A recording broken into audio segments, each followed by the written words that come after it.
नमस्कार दोस्तों, मैं विवान द्विवेदी आप सबका स्वागत करता हूं मेरे YouTube channel dream IAS a new vision. चलिए आज हम लोग स्टार्ट करने वाले हैं ज्वालामुखी। तो अब आप लोगों को बताएं कि ज्वालामुखी का निर्माण कैसे होता है और ज्वालामुखी है क्या। ज्वालामुखी हमारे पृथ्वी के अंदर से जो पदार्थ जलता हुआ बाहर निकलता है आग के रूप में, उसको हम ज्वालामुखी कहते हैं। ठीक है ना। ज्वालामुखी का निर्माण कैसे होता है हमने आपको पिछले चैप्टर में बताया था। क्या बताया था? हमारी पृथ्वी एक जुड़ी हुई नहीं है आपस में। ये क्या हुआ है, एकदम से एक जुड़ी हुई संरचना नहीं है, ये अलग अलग संरचना है, विभिन्न भागों में विभाजित है। कैसे? हमारी पृथ्वी 7 बड़ी और 20 छोटी प्लेटों में विभाजित है। क्या है? हमारी पृथ्वी 7 बड़ी और 20 छोटी प्लेटों में विभाजित है। इनको क्या कहते हैं? ये भाग जो जुड़े हुए हैं आपस में, इनको हम क्या बोलते हैं? प्लेट बोलते हैं। और इन जो प्लेटें आपस में जुड़ने वाले जो किनारे होते हैं, इनको क्या बोलते हैं? किनारा बोलते हैं। ये प्लेटों के किनारे 2 प्रकार के होते हैं। एक तो महाद्वीपीय प्लेट किनारा होता है और एक महासागरीय प्लेट किनारा होता है। महाद्वीपीय प्लेट किनारे का घनत्व अधिक होता है और महासागरीय प्लेट किनारे का घनत्व कम होता है। जैसे देखिए, ये आप इधर से ऐसे देख सकते हैं, यहाँ पे क्या भरा हुआ है? जल। अब देखिए ये हमारी भूपृष्ठ है। अब देखिए यहाँ पर इसमें तो जल भरा हुआ है। अब बताइए ये किनारा मोटा होगा या फिर ये किनारा ज़्यादा होगा? ये ज़्यादा होगा ना, ये महाद्वीपीय है। ऐसे हम लोग बोल सकते हैं कि महाद्वीपीय प्लेट किनारे का घनत्व अधिक होता है, महासागरीय प्लेट किनारे का घनत्व कम होता है। अब ये किनारे आपस में जुड़ते हैं और अलग होते हैं या आपस में टकराते हैं। ये 3 प्रकार से होती है इनकी विधि। अभिसरण होता है, अपसरण होता है और ये संसृत प्लेट किनारा होता है, यानी घर्षण होता है इनमें।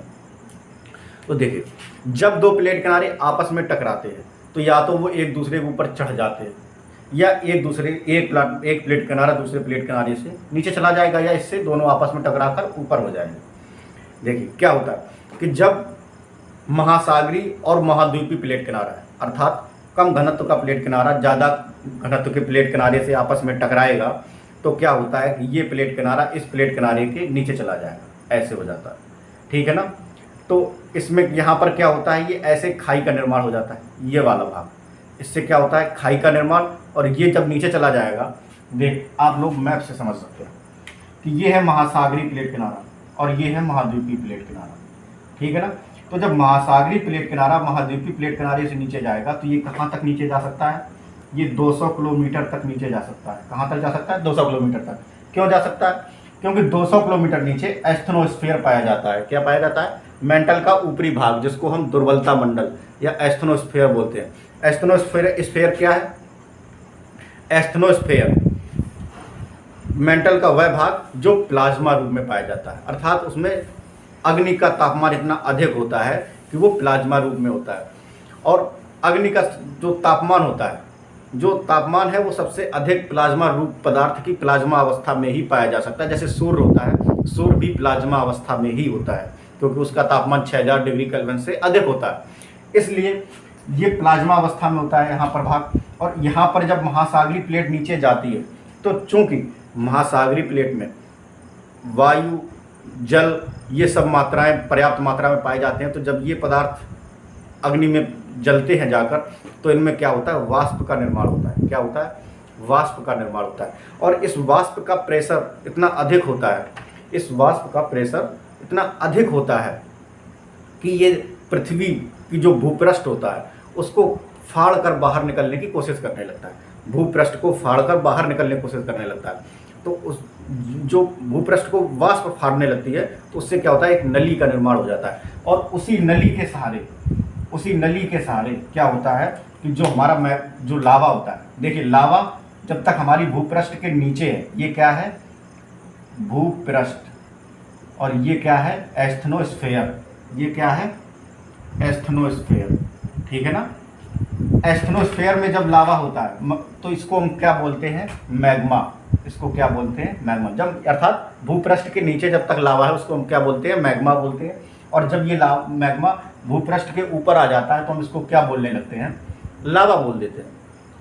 साधारण सी बात है। कि जब भूपृष्ठ के नीचे वही पदार्थ है तो उसको हम क्या बोलते हैं, मैग्मा। और जब यही मैग्मा भूपृष्ठ के ऊपर आ जाता है तो हम इसको क्या बोलते हैं, लावा बोलते हैं। तो देखिए भूपृष्ठ में ये जलवाष्प क्या करती है कि एक नली का निर्माण कर देती है। उस नली के सहारे जो हमारा मैग्मा होता है वो बाहर निकलने की कोशिश करने लगता है, और उसी नली के सहारे जब ये बाहर आ जाता है तो ये क्या करता है, ऊपर आकर भूपृष्ठ पर फैल जाता है, और उससे क्या बन जाता है, जो हम लोग क्या बोलते हैं, ज्वालामुखी बोल देते हैं। यही लावा जब भूपृष्ठ के ऊपर फैल जाता है तो उससे क्या होता है, पर्वत पठारों का निर्माण भी हो जाता है और झीलों का निर्माण भी हो जाता है। अभी हम आपको बताएं कि कैसे झीलों का निर्माण होता है। अभी आपने ये समझा। अब देखिए, अभी हमने आपको बताया कि जब महासागरीय और महाद्वीपीय प्लेटें आपस में टकराती हैं तो महासागरीय प्लेट महाद्वीपीय प्लेट के नीचे चली जाती है, और उससे क्या होता है, उसके गलने से जलवाष्प का निर्माण होता है, और जब जलवाष्प ऊपर आ जाती है तो उसी के सारे लावा ऊपर आ जाता है और ज्वालामुखी का निर्माण होता है।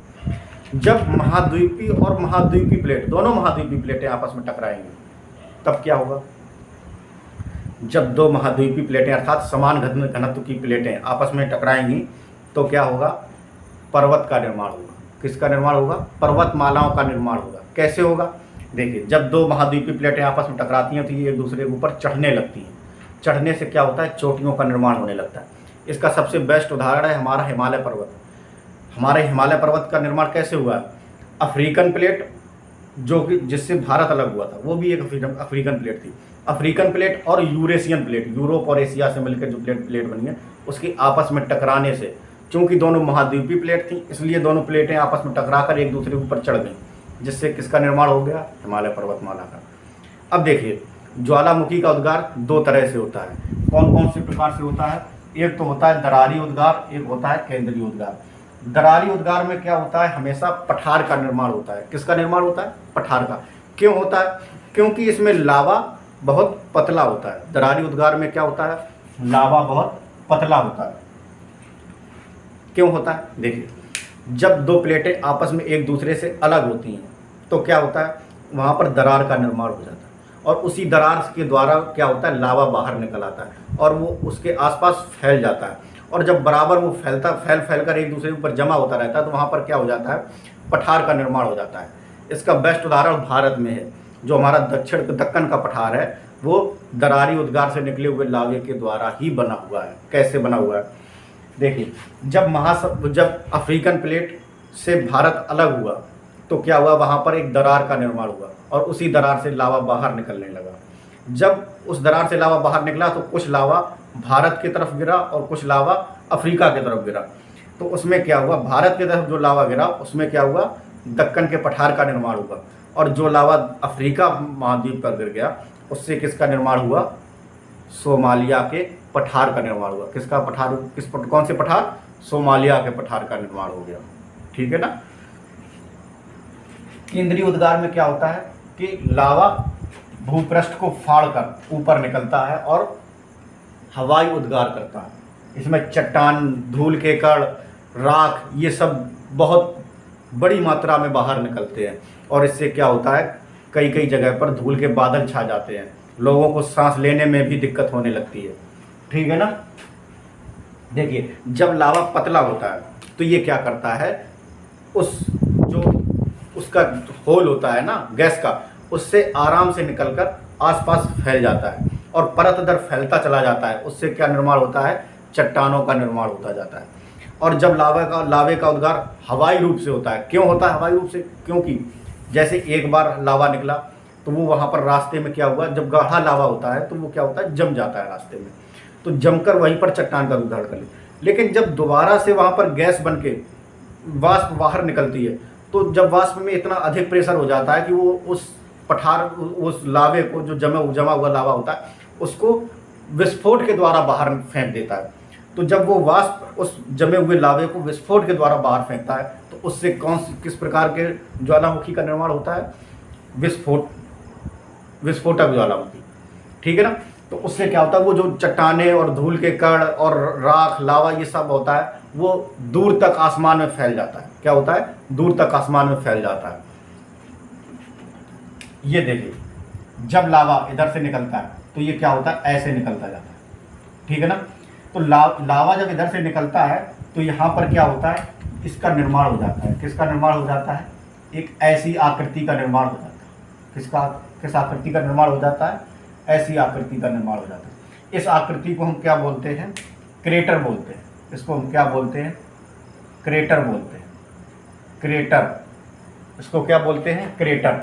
जब इस क्रेटर का आकार बड़ा हो जाता है तो इसको हम क्या बोलते हैं, कैन्यन। इसको हम क्या बोलते हैं, कैन्यन। इसी क्रेटर में जब बरसात का जल भर जाता है तो यहाँ पर क्या निर्माण हो जाता है, झील का निर्माण हो जाता है, जिसको हम क्या बोलते हैं, क्रेटर झील। ये इसका सबसे बेस्ट उदाहरण महाराष्ट्र की लोनार झील। और यही क्रेटर का आकार जब बड़ा हो जाता है तो हम उससे किसका निर्माण होता है, कैन्यन का निर्माण होता है, और उसे हम क्या बोलते हैं, कैन्यन झील बोलते हैं। क्या बोलते हैं, कैन्यन झील बोलते हैं। ठीक है, चलिए आप लोग, मुझे लगता है कि आप लोगों ने आज ज्वालामुखी को बड़े अच्छे से समझ लिया होगा कि ज्वालामुखी का निर्माण कैसे होता है, कैसे कैसे उद्गार होता है, कैसे कैसे क्या होता है इसमें। चलिए आज के लिए इतना ही, मिलते हैं नेक्स्ट वीडियो में। धन्यवाद। अगर आपको हमारा वीडियो अच्छा लगा हो तो चैनल को लाइक और सब्सक्राइब जरूर करें, और कमेंट भी करके बताएं कि क्या कमी रह गई, आपको क्या समझ में नहीं आया। जो समझ में ना आया हो उसके लिए कमेंट करें, हम आपको नेक्स्ट वीडियो में उसका सॉल्यूशन दे देंगे। धन्यवाद।